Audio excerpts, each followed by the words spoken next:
利川这回在特护病房里躺了整整17天，凝血功能障碍导致他肺部大量出血。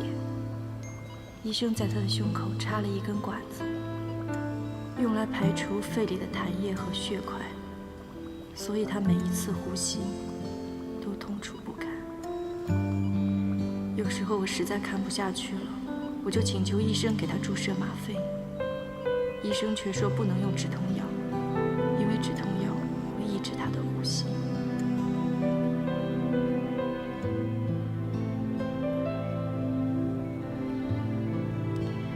大多时候利川都在昏睡，偶尔醒来也不和任何人说话，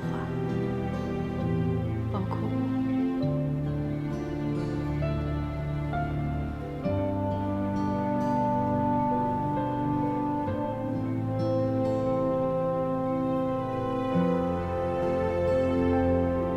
熟睡的时候，他会拉着我的手，如果轻轻用手指抚摸他的胡子，他就会睡得很快，好像一个婴儿。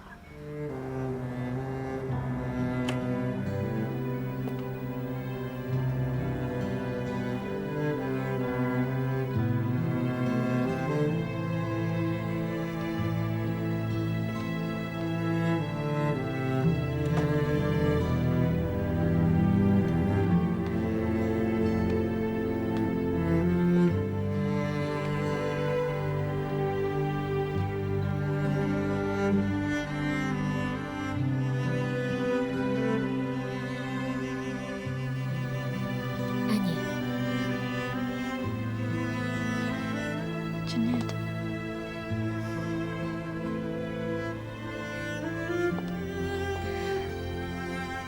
我是来看看你们的。什么时候来的？刚下飞机就来了。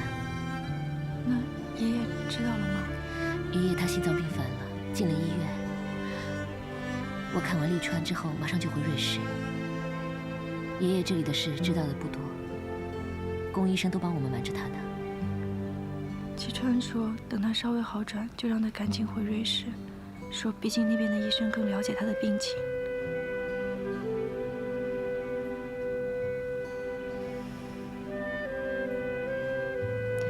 你坐一下吧，我去趟洗手间。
那一年，利川得了癌症。主治医生是我爸的朋友，所以他第一时间知道了这个消息。从小到大，我都争强好胜，什么都要最好的，习惯了老师对我的称赞，同学对我的羡慕。所以，当我知道利川这个病之后，他将来不是死就是残废，我觉得我接受不了。正好当年我爸去参加了一个支援非洲的医疗小分队，我就跟去了非洲，一去就去了1年。其实我想避开利川的，我没给他打电话，他很敏感，很快意识到我对他的冷落之后，我们再也没有联系过。那后来你就没有见过利川了吗？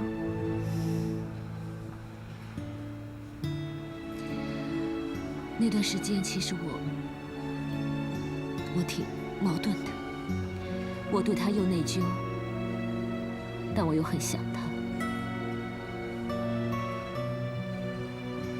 离开非洲之后呢，我就去了加州读大学，读了1年的医科，然后改学建筑。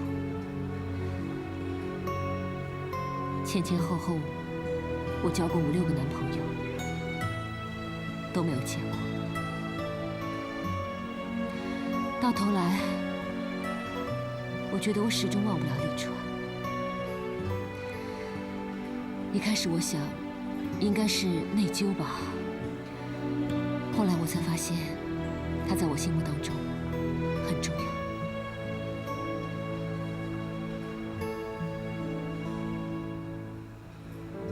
毕了业之后，我就去了 GMF。GMF 很大很大，我跟立川一个在这儿，一个在这儿，很远。但很快我们就相遇了。见到他的时候，我很震惊。我以为他会很颓废呀，或者很憔悴呀，没想到他跟以前是一模一样，还是那么潇洒，那么爱整洁。立川以前说的最多的一句话就是 “perfect”， 他什么都要最完美的。比赛拿不到第1嘛，他会很失望；考试拿不到 A， 他又会很难过。我记得有1年的暑假，医生验光，医生说他近视，然后医生说你以后再也做不了飞行员了。他足足难过了1个暑假。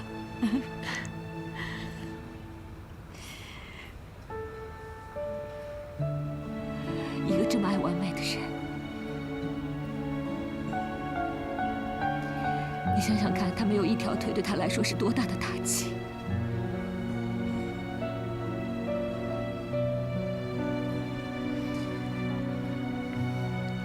我去了 GMF 以后，我每天都缠着爷爷说，我要天天见到立川，我要跟他同一个部门。我调去了，他对我很客气。第2个礼拜他就说他要去上海，我跟你一样，闹啊，吵架，每天都死缠着他，没用。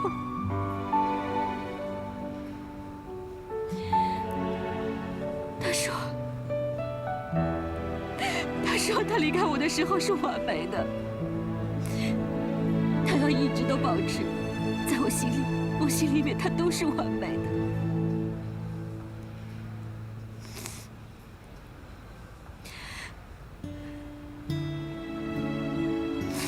Jeanette，你也不要难过了。其实他不是不能接受你，是他不能接受自己吧。我以为他去了上海，以后都走不出这个阴影了。没想到他遇到了你。一开始我真的很吃醋，但我慢慢，我发现他变了，他变得爱笑了，他变得开朗了。他以前在公司的时候呢，出了名的是 Mr. Cool， 从来不笑。他脑子里只有工作，工作还是工作，什么 OT 啊、加班啊，每个周末都要上班，从来不放假。所以，他拿到那些大奖都是他用几倍努力换来的。我觉得安妮，你真的改变他很多。他马上就要回瑞士了，然后你就可以天天的陪着他了。我也希望你可以好好的照顾他。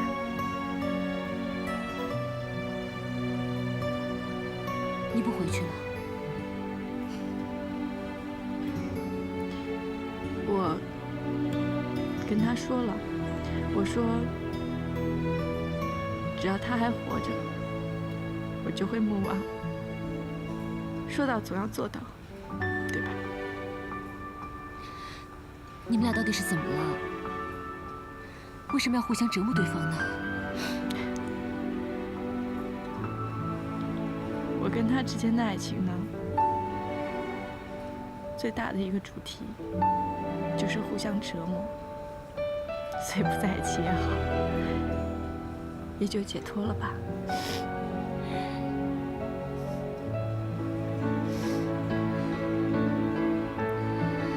既然你决定了，我就不拦你了。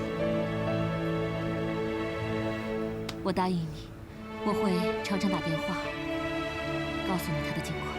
不要了，都决定分开了，就要彻底一点，对吧？你这样应该会很想念他的。会想吧，但是可以把这份想念放在心底。其实我在啊，一点都不利于他的康复，你知道吗？他已经因为我1连3次的病危了，我真的不能再让这样的情况再发生一次。